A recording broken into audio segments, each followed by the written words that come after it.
Masked men make the brain go burr, especially when it's a genre buffet like this. So let's dig in. That was cheesy as fuck. Why do people watch my shit?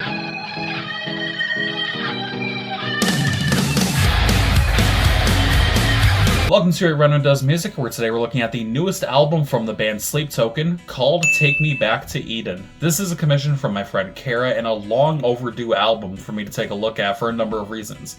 Sleep Token is a part of the last couple years' big four of bands from the scene blowing the fuck up. These other bands being Bad Omens, Lorna Shore, and the fourth one's always debatable. Just for looking at the current state of things, I'm going to say Kublai Khan is there. But the other three are unquestionably there, and this band may very well be the biggest and best example out of all of them. This is a very large and expansive album that covers a lot of pieces of metal, its many subgenres, and other influences in genres as well. So I'll be going at it track by track for this review, something I don't usually do except for the odd newer review or just EPs, but I think this one really needs to be looked at, even if briefly, on each song by song. So let's get into one of the most musically interesting albums I've heard in years. Track 1, Chokehold. The album kicks off the very entertainingly paced track, with this one giving you a good lead-in that's peppered with lead singer Vessel's haunting vocals that carry on throughout the song from the slower moments and even into the higher intensity found in the chorus. I like to briefly note that as far as credits for the album go, Vessel is credited as having contributed everything besides the drumming, which member 2 does. So to not just have the undeniably beautiful and incredible vocal melodies, but also knowing that the large majority of other sounds come from him as well is a very welcome surprise. I love the overall progression of the song as it switches in between a soundscape that feels like a sky full of stars before the momentum picks up and we're thrust into a swirling void, falling further and further, giving hints of later intensity and animosity. The themes of devotion and sleep and love are also very prevalent here and will come up later more than a couple times, but this is one of the best and most obvious takes on those subjects. Track 2, The Summoning. This is the song that a lot of people know the band from, with The Summoning featuring some of the more poignant and obvious aggression and energy on the album itself. But just like the introductory track, there is an insane variation in flow and progression. I'm a sucker for growls and screams, so the piece of the song coming soon after the first chorus is my personal favorite on a personal level, but critically, I can't ignore the sheer presence that the chorus itself holds. The way the instruments surround the vocals as they soar up and down the scale from the deeper tone to high notes is incredible, and capped off by the mainly guitar-driven closing moments to the chorus, and the song overall, it's a recipe for brilliance and one of the more aggressive songs on the album. This isn't the first time we see typical metalcore and post-hardcore elements in terms of instrumentation, but I think it's one of the better examples of that part of the overall genre puzzle shown on Take Me Back to Eden. The most infinitely interesting thing about this song is the final section of it though, as the tone switches considerably from mainly almost formulaic metal, not that that's neither negative nor good, with a tinge of Sleep Token identity, to a purely unique sound that feels more connected to a funk-centric soundscape. This is the first taste of out-of-nowhere genre fusion on this album, and it only gets better. Track 3, Granite. As if in a certain form of sequence, this song flips the idea from The Summoning with a mainly toned down song for the most part, until the guitar begins to erupt alongside the drums for the ending to the track in a sort of crescendo. Granite is a song about confrontation, pertaining to the mental and emotional self-destruction with references to car crashes, glass all over the ground, and the overall state of giving into vices and aggression, with Vessel offering the same thoughts and pointed fingers in a brutally honest way that still manages to drip with typical Sleep Token mystique. This song, to me, is the most lyrically interesting thus far, with all the illusions and mental imagery, with how it clearly paints a picture but manages to leave the situation with a vague enough description to be interpreted in multiple ways. All in all, it's a song that continues to evolve on the overly dramatic and descriptive nature of Vessel's lyrics, as it does so with finesse. The next track is Aqua Regia, or Regia, I honestly forgot. It's been a minute since I actually listened to the album, between then and now recording this video, so bear with me. There's a lot of songs on Take Me Back to Eden that talk about connection and devotion, but I feel like this song secures the legitimacy for Sleep Token's ability to create a song that doesn't just have lyrics that represent the idea well, but an overall instrumental atmosphere that does as well. Aqua Regia itself is an acidic mixture that brings up comparisons to metaphorical royalty and rarity, and the lyrical inclusions of elements and properties of them keeps getting brought up time and time again, bringing in references to empathy, comparisons to the modern landscape of instant gratification and gold rush mental imagery, overall, just taking all that word vomit in, it's a song that takes some thought to understand at first, but is rife with clearly stated comparisons, moving from metaphorical vices to literal chemical reactions caused by the experience of trying emotional times. If you haven't gotten it yet at this point in the album, this song, once again, is a point where you really get a feeling for Sleep Token lyricism and the constant out there points that Vessel makes. It's the sort of overly worded lyricism that under most bands wouldn't work. A recent example of this just not working with a band is the last couple of Avenged Sevenfold albums. But given the general direction of this album, its themes, and the overall composition of the band, it works out and adds layers to the album in a very positive and poignant way. Lending itself to a more brutal and outright idea here, Vor is not just abrasive in a mental sense, but musical sense as well, as we get very guttural vocals from Vessel to start things off as he screams about the equally guttural levels of devotion he's willing to step into within a metaphorical sense, referencing a literal stepping into moments commonly associated with the idea of Vor in concept. The song has many lines relating directly to the act, such as begging for your bones, flesh, and being welcomed in. And despite the inherent brutality and, for lack of a better term, grossness that the term Vor may include, it feels almost beautifully personal in a way that only Sleep Token can accomplish. The idea of Vor has, again, immediately negative relation thanks to the horrible thing that it is the internet, but boiling it down to a pure act itself, removing itself from any sense of sexual cannibalism, and creating a bubble in which the service is made literal, then compared to the deepest form of emotional and physical connection, it becomes this weird concept of devotion that, again, and I keep saying the same things here and there, and I keep saying them again and again, but it needs to be hammered in.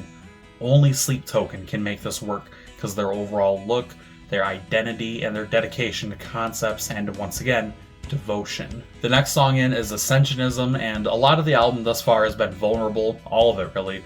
But with vulnerability comes the realization that bearing yourself in terms of the soul and emotion leads to consequence in some cases, and the accusations come back on this song, with Vessel speaking on God, or the God, Sleep, and pointing the finger at someone who I can only assume is a human partner.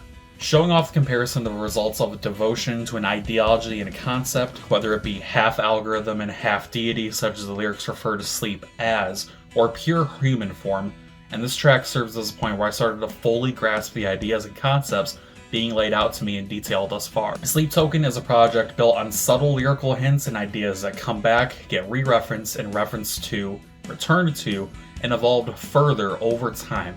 And it's on Ascensionism where we start to peel back the layers of Take Me to Eden, more so than we have already been, leading into, once again, further understanding of the story being told on the album. Now we get into Are You Really Okay? Sometimes songs don't need convoluted lyrics and ideas.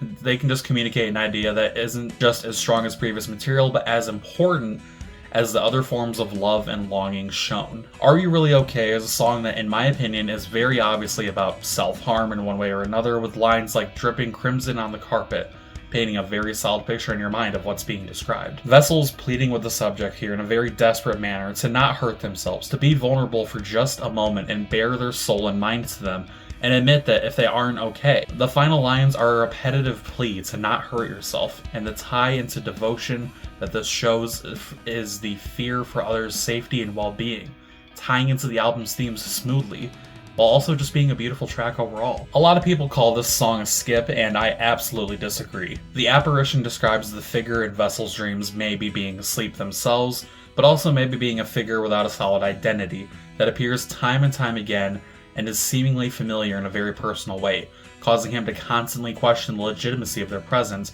while also growing agitated about the constant appearances. The instrumentation of the song also feels very unique in terms of the overall album structure, with some higher tone electronic blips finding their way into the breaks between chorus and verse. And I feel like it lends to the idea of a dreamscape very well, and gives the song a more solid identity outside of the already interesting idea. Lines such as, I wake up to a suicide frenzy, and why are you never real, the shifting states you follow me through, lend more to the description of this figure's inclusion in Vessel's brain, and shows off more desperation as opposed to devotion, making for a brief break from that idea, but still contributing to the idea in a way of antithesis. Just as you can go mad with obsession over one person, idea, or love, you can be driven insane with the sometimes there, sometimes missing presence of a ghost, whether metaphorical or literal. Getting to the next track with DYWTYLM,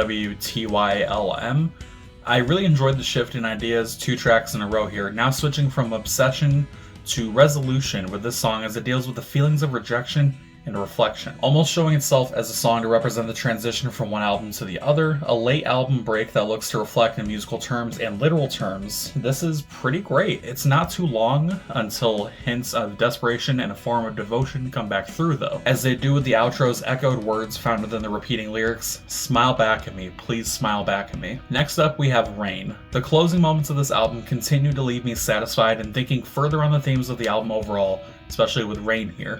We're now getting hints of toxicity alongside the imagery of being cleansed by this individual. It all comes together with something I haven't really talked about a whole bunch thus far, with this album being the final of a trilogy of albums. So there's a sense of resolution not just in this song and the last one, but overall. Vessel is ridding himself of the horrific things that have plagued him, and separating the lesser forms of devotion that cause him damage to leave space for the purity of sleep and worthwhile desires in metaphysical and literal terms. And now Take Me Back to Eden, the song. The album overall is rife with references to Eden, the biblical plane, and the vices and struggles found within its walls, and this song is the title track and expected to not just explore that, but resolve it in some form of way, which it does with a flourish. Several tracks with relatively subdued instrumental tracks lead into this penultimate track and its crashing momentum, switching between glimpses of silent sunrises and sunset to the lyrically heavy midnight moments such as the second verse. I love the references to Vessel's corruption within this, tying into the inherent corruption of Eden itself by way of knowledge and the apple, as well as the corruption shown in songs such as The Apparition and Vor. All of the turmoil, self-inspection, and self-induced revelations come to a head with the final lines, as he speaks on going past reason and begging to be taken back to Eden. We're at the final song now with Euclid, and this song is just pure beauty.